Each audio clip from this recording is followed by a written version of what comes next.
네, 김건희 여사가 여성 의원들과 만난 자리에서 한 얘기입니다. 윤석열 대통령 나 아니면 누가 구제했겠나 이런 얘기를 했다고 하는데요. 공감이 되십니까? 어떻습니까? 뭐 일관되게 나왔던 거잖아요. 예. 예전에 뭐 이제 서울의 소리의 7시간 녹취록에서도 굉장히 많이 나왔는데 뭐 윤석열 대통령에 대해서 뭐 이런저런 얘기들을 했잖아요. 그래서 본인이 상당히 이제 구제해 줬다 뭐 이런 류의 얘기들은 상당히 많이 있었고 뭐 결혼할 때 윤석열 그 검사가 2천만 원밖에 없었다. 후배들한테 맨날 술 사줘가지고 뭐 호탕하게 했지만 그 배우자 입장에서는 좀 답답한 거죠, 사실은. 그럼에도 불구하고 같이 결혼 생활을 유지했다라고 하는 거니까 뭐 저거는 새로운 얘기는 아니고 다만 전 그 생각이 들어요. 그 이제 초선 의원들 만나가지고 해외 순방 성과와 사회적 약자 문제들 얘기를 하셨다고 하는데 사실 사회적 약자 문제 굉장히 관심이 많은데 사실 정치인은 입이 아니라 돈을 보라, 예산을 보라 이런 얘기가 있거든요. 예. 예산은 다 깎아놨어요. 정치 그 사회적 약자에 대해서 신변은 난방비 그 바우처까지 에너지 바우처도 깎아놨다가 지금 다시 주겠다라는 거거든요. 뭐 한부모가 쪽 청년 뭐 예산 이런 건 다 깎아놓고 사실 이렇게 막 사회적 약자 막 고민하시는 게 그냥 차라리 돈을 주십시오. 그게 최고입니다. 그냥 여기서 막 고민하는 척 하지 마시고 좀 이중적이 아닌가 그런 생각이 많이 들어요. 예. 네. 예, 그 부분은 어떻게 생각하시는지. 이거 좀 제가 반론을 해야 될 것 같은데 네. 아니 국회 예산을 대통령 부인이 합니까? 결정합니까? 아니 대통령 부인으로서 당연히 사회적 약자에 대해서 말씀하시는 거 그게 뭐 왜 나쁜지를 모르겠고요.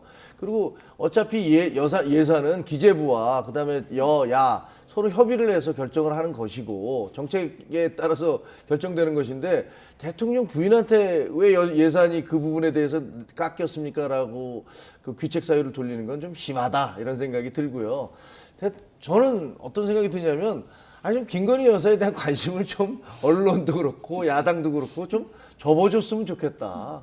아, 대통령 부인께서 얼마든지 여성 의원들을 만나서 이런 얘기 저런 얘기 할 수 있고 그리고 또 남편에 대해서도 뭐 편안하게 말씀하실 수 있는 거잖아요. 그게 이렇게 크게 뭐 기사가 되거나 논란이 되는 이유도 우리들도 사실은 친구들 만났을 때 부인 얘기하면 뭐 야 내가 그 사람 구제해줬어 뭐 그런 얘기를 다 흔히 하시지들 않아요? 그런가요? 안 하시나요? 그런데 이제 관심을 끊기에는 최근에 그 보폭이나 이게 그 노출되는 반경이 점점 넓어지고 있는 것 아닙니까? 근데 그게 나쁜가요? 예를 들면 대통령 부인으로서 뭐 예를 들어 어디 무슨 해외에 나가서 마치 누가 대통령인지 모르겠다라는 말이 나올 정도로 그렇게 나대는 게 아니라면 그러면 뭐 우리 사회에서 사회적 약자들을 만나보고 봉사하는 현장에 가고 그다음에 여성 의원님들하고도 만나고 그래서 뭐 저게 막 공개적인 게 아니고 그냥 그런 활동들을 하시면 그냥 놔두셨으면 좋겠어요. 그 문제가 되지 않는다면 만약에 정말 좀 이런 사람 만나면 안 되는데 라는 분들을 만난다면 그건 언론에서 지적해도 되지만 그게 아니라면 그냥 모른 척 해주는 게 왜 기승전 김건희로 귀결되는지 잘 모르겠어요. 예. 그런데 이제 언론에서 멀어지기가 좀 힘든 게 이런저런 논란이 또 같이 있기 때문이기도 한데요. 대통령실에서 오늘 오후에 김의겸 의원 고발을 한다고 하죠. 예. 오늘 주가 조작 의혹 제기와 관련해서요. 또 민주당에서는 김건희 특검 얘기 또 나오고 있고요. 그러니까 대통령실이 정무적으로 굉장히 저는 잘못된 판단을 하고 있다라고 생각을 합니다. 왜 그러냐면은 이게 지금 김의겸 대변인이 얘기를 했던 게 우리기술이라는 회사의 주가 조작을 추가적으로 한 건데 이게 예. 다른 언론에서 보도가 난 거예요. 뉴스타파, 일요신문 등등에서 이게 네. 내용이 뭐냐면은 도이치모터스 주가 조작을 하는 중간에 꽤 긴 기간 동안에 중간에 우리기술이라는 것도 같이 주가 조작이 들어갔는데 거기에 이제 비인베스트의 민모 이사 이 사람이 핵심 인물이거든요. 근데 이 사람이 그거에 개입이 돼 있는데 이 사람과 관련해서 당시에 우리기술에 그 사고 팔았던 사람들의 명단을 검사가 공판 중에 공개를 한 거예요. 지난해 11월에. 예. 근데 거기에 김건희, 최은순은 이제 장모죠. 장모죠. 그러니까 예. 예, 윤석열 대통령 장모. 그 이름이 있다라는 거예요. 그러니까 1,000개가 넘는 코스닥 종목 중에서 해필 도이치모터스하고 우리기술 두 개 아무런 관련이 없다라는데 두 개가 왜 그 사람들이 이름이 있느냐 주가 조작 의혹이 있는 거 아니냐라고 언론이 보도를 했고 김의겸 의원이 그거에 대해서 대변인으로서 이런 의혹이 있다 얘기를 했는데 이거를 갑자기 고발을 합니다. 혐의가 없다고. 그럼 언론을 하시죠. 차라리 그러면 뉴스타파나 일요신문이나 그 이후에 보도한 많은 것들을 이게 정무적으로 왜 잘못됐냐면은 사실 이거 복잡해서 잘 몰라요 사람들이. 근데 이걸 고발을 함으로써 제가 또 얘기하잖아요 지금 이런 추가 의혹까지 있다고. 예전에 그 문재인 정부 때 그 경향신문에 칼럼 하나가 실렸어요. 민주당만 빼고 임미리 고려대 교수가 쓴 거. 이거를 아무도 몰랐는데 민주당이 고발함으로써 전 국민이 알게 됐거든요. 그 민주당만 빼고 그거하고 똑같은 행동이에요. 그러니까 정무적으로 굉장히 좀 잘못된 판단하고 저는 거의 징계 사유라고 봅니다, 개인적으로. 네. 김의겸 대변인도 환영한다, 쌍수들어 환영한다, 조사를 좋은 기회가 생겼다라고 했던데 어떻게 생각하십니까? 저는 사실 김의겸 대변인 저희 언론인 같은 동료 언론인이었고 또 가까운 후배이기도 했지만 최근 이제 정치권에 간 이후에 발언이라든가 이런 것들은 사실은 상당히 신뢰를 잃었어요. 대놓고 거짓말한 사실이 밝혀지기도 했고 또 그다음에 본인이 한 그런 발언들에 너무 수위를 넘는 것이어서 네. 과연 중견 언론인 출신, 그 존경받는 언론인 출신으로서 저렇게 할 수 있을까라는 얘기까지 듣고 있는 게 사실 아닙니까?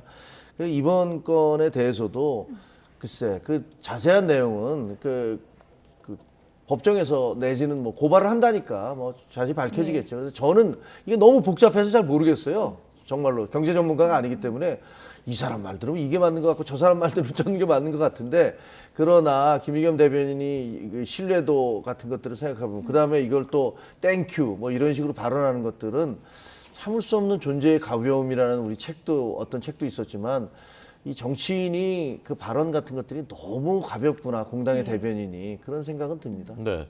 자, 끝으로 이 부분은 이제 두 분에게 짧게 들어보려고 하는데요. 조금 전에 이재명 대표가 기자 간담회를 했습니다. 여기서 그동안은 2차 출석 응하지 않을 것으로 전해졌었는데 다시 부른다면은 가겠다라는 입장을 조금 전에 기자들에게 밝혔다고 합니다. 이거는 어떤 입장이라고 보세요? 그러니까 지금 검찰이 이제 구속영장을 청구한다고 체포동의안을 국회로 보낸다라는 거 아니에요? 예. 그거의 명분이 조사에 응하지 않아서 하겠다라는 건데 그거에 대한 명분을 없애는 거죠. 그래서 나는 최대한 조사에 응했음에도 불구하고 이게 구속 사유가 아니라 배임은 이미 다 나온 사안이고 이거 법리 다툼인데 이걸로 나를 구속영장을 청구하겠다고 이렇게 좀 명분을 만드는 좀 이제 명분에서 우위에 서려는 전략이 아닌가 그렇게 보여집니다. 네. 예. 모욕적이고 부당하지만 오라고 하니 또 가겠다. 대선 패배했기 때문에 대가를 치르는 것이라고 생각한다라고 말했다고 합니다. 어떻게 해석하십니까? 저는 이재명 대표에 대해서는 어떤 말을 해도 신뢰가 가지 않습니다. 솔직히. 내가 안 간다 그러니까 진짜 안 가는 줄 알았어? 이렇게 얘기하시는 것 같아요. 지금 검찰 출두와 관련해서 벌써 몇 번 말씀을 바꾸는 겁니까? 나 절대 안 나가 그랬다가 나가 그랬다가 2차 출석은 안 할래 그랬다가 또 2차 출석도 할게.